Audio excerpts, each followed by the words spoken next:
Baik, assalamualaikum warahmatullahi wabarakatuh. Masih di Mekanika Fluida. Pada video ini kita akan membahas tentang gaya apung, atau dalam bahasa Inggris disebut gaya buoyancy, atau dalam beberapa buku teks fisika disebut juga gaya Archimedes. Apa sih gaya apung itu? Gaya apung itu kira-kira bisa saya gambarkan adalah yang menjelaskan bahwa jika saya punya bola, ya misalnya saya gambarkan dulu ya. Ya, misal saya punya sebuah bejana diisi air gitu ya. Kemudian jika saya letakkan bola di atas bola ini, di atas air ini, maka bola itu akan mengapung di sini.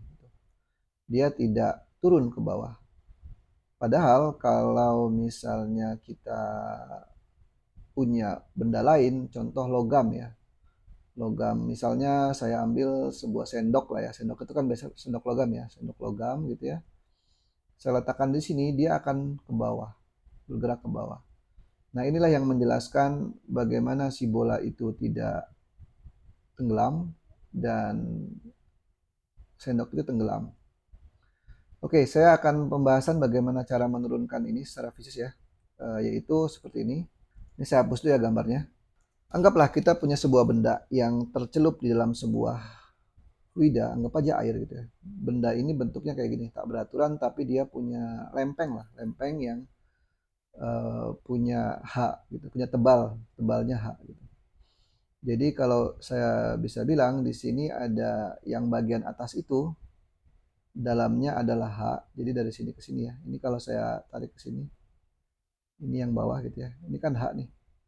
Maka dari sini ke sini itu S. Saya samakan ya, di sini S. Dari ke sini itu H. S plus H gitu. Oke. Uh, Sekarang kita sambung ke gaya. Gaya itu kan masih kita perlu ingat ya, gaya itu kan sama dengan P dikali A ya. Jadi kalau kita lihat gambar di sini dan kita ingat bahwa tekanan hidrostatis itu ke segala arah, tergantung permukaannya menghadap mana. Jadi kalau kita tinjau permukaan yang atas ini, maka dia akan mendapatkan tekanan ke bawah karena fluidanya ada di atasnya. Sedangkan yang bawah dia akan mendapatkan tekanan ke atas karena fluidanya di bawahnya. Artinya di sini ada resultan ketekanan, resultan gaya, sorry. Ada tekanan karena dia ada permukaan, maka didapatkan gaya. Di bawah juga sama. Di sisi bawahnya ada tekanan, kemudian ada permukaan, maka bisa didapatkan gaya. Bagaimana dengan permukaan yang dinding ini, yang samping-sampingnya? Dia sebenarnya dapat tekanan, tapi karena tekanannya sama dan ada yang melawan di sisi lawannya gitu. Misal di sisi ini dapat gaya ke sana karena tekanan ya, tapi di sini juga mendapatkan gaya ke sana. Artinya gaya yang searah horizontal, baik itu ke depan, sorry ini ya, baik itu depan, belakang, kanan, kiri, itu saling menghilangkan. Sisanya adalah hanya gaya yang ke bawah dan ke atas. Nah, kalau kita hitung bahwa F ke atas misalnya ya, F ke atas kan ini nih, gitu ya. Itu kan P dikali A. Tekanan hidrostatisnya dikalikan dengan A. Tekanan hidrostatis di bawah, yang gaya ke atas ini ya, yang di bawah adalah Rho G S plus H dikalikan dengan A. Ingat ya, rumus hidrostatik bahwa Rho GH ya, dikali kedalaman. Tapi ini kedalamannya bukan H, karena kita gunakan sama simbol ini ya. Jadi di sini S, di sini H. S plus H dikalikan dengan A. A yang bawah sama A yang atas kan sama, karena kita asumsinya begini, lempeng begini. Sedangkan yang bawah, gaya yang ke bawah, yaitu yang diterima oleh permukaan atas, yaitu ya sama, tekanan hidrostatis dikalikan dengan A. Tapi tekanan hidrostatisnya tidak sebesar yang bawah, gitu. Yaitu Rho G H saja, karena di sini dari sini sampai S ya. Hapus dulu. Ini Rho GS ya. Rho G dikali S dikalikan dengan A. Nah, di sini kita punya selisih resultannya karena satu ke bawah satu ke atas kan. Berarti ada resultan yang lebih besar kan ke atas. Saya buat gini aja lah ya. Gaya apung ke atas. Sorry.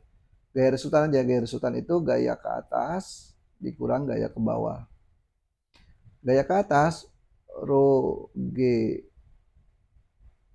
S plus H dikali dengan A. So, gaya ke bawah yang diterima oleh permukaan atas yaitu rho GH lagi S rho GS dikali A.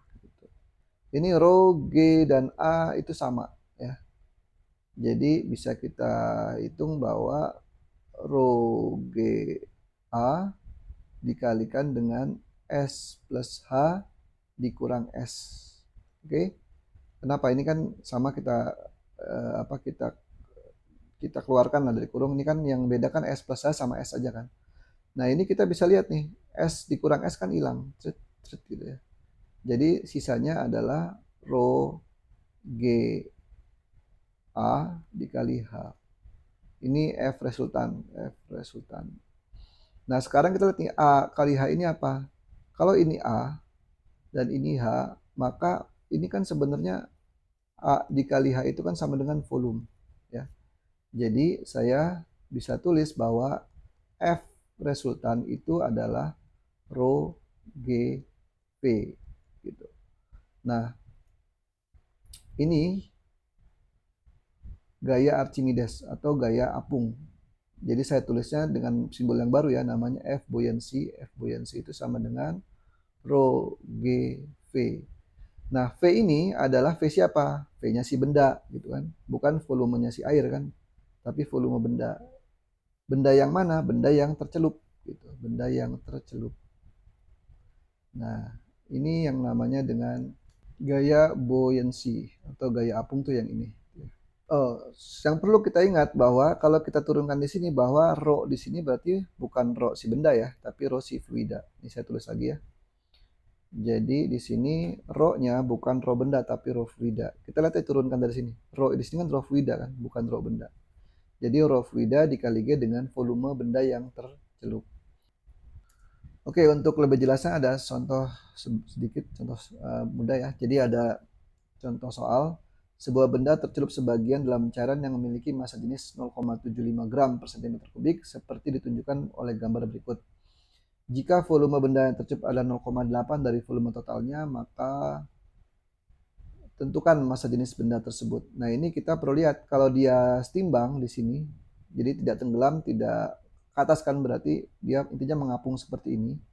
Artinya adalah gaya beratnya W gitu ya, atau saya tulis gaya beratnya itu sama dengan gaya buoyancy-nya. Nah, gaya berat ini berapa? YM kali G kan gitu ya. Masanya berapa, G-nya berapa gitu. Sedangkan gaya buoyancy tadi adalah rho si fluida dikalikan dengan G dikalikan dengan volume benda yang tercelup. Nah, tinggal teruskan nih. M kali G berarti ini kan rho benda dikalikan dengan volume benda ya, volume benda. Kemudian dikalikan dengan G. Ini yang gaya berat. Sedangkan yang gaya buoyancy, rho fluida dikalikan dengan G dikalikan dengan volume yang tercelup. Volume yang tercelup itu di sini hanya 0,8-nya gitu. 0,8 kali volume benda. Jadi ini bisa kita ganti. 0,8 volume benda. Nah, G bisa kita coret. Yang dicari adalah massa jenis benda tersebut. Jadi rho B-nya berapa? Rho bendanya berarti rho fluida dikalikan dengan 0,8 V benda dibagi dengan volume benda. Volume benda. Udah. Karena ini satuannya 0,7 gram per cm kubik, saya nggak perlu ganti ya. Jadi kalau kita hitung ini nanti dapatnya juga gram per cm kubik. Ini kalau kita teruskan maka rho fluidanya 0,75 dikalikan dengan 0,8. V bendanya gimana? Ini kan coret bisa. Berarti 0,75 dikali 0,8 sama dengan yaitu 0,6 gram per cm kubik gitu. Oke ya, mungkin itu yang bisa saya sampaikan penjelasan mengenai gaya apung. Kurang lebihnya mohon maaf. Assalamualaikum warahmatullahi wabarakatuh.